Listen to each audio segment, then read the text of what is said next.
Good morning. It's May 4th, 2022. I'm Mary Anna Mancuso. This is Mornings with Mancuso.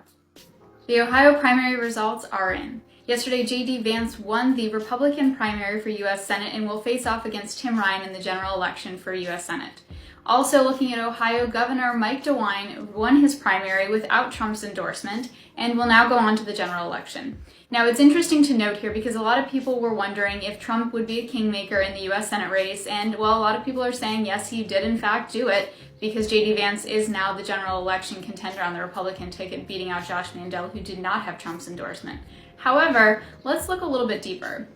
Mike DeWine was governor, and he actually was trying to distance himself from Trump during his re-election efforts in his primary, and he did not receive Trump's endorsement, and he did win his primary election. So that tells us two things. One, that Trump is not focused on governor's races specifically in Ohio, and two, that you can in fact win a primary as a Republican in a very red state such as Ohio without Trump's endorsement. Now, as we've noted in previous elections, Ohio's been this bellwether. But it looks like Ohio is no longer a bellwether for presidential races or other races as being this purple state. It is officially Republican red, and it will be interesting to see as we head to the general election if J.D. Vance can continue his populist nationalist message and take that into Washington.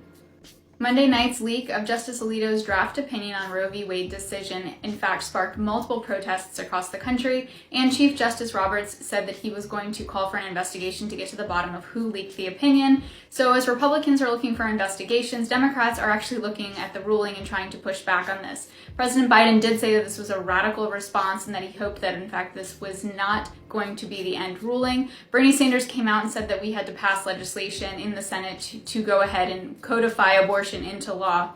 Now, it's interesting to note because Joe Manchin and Kristen Sinema said that they will not remove the filibuster in order to get this done.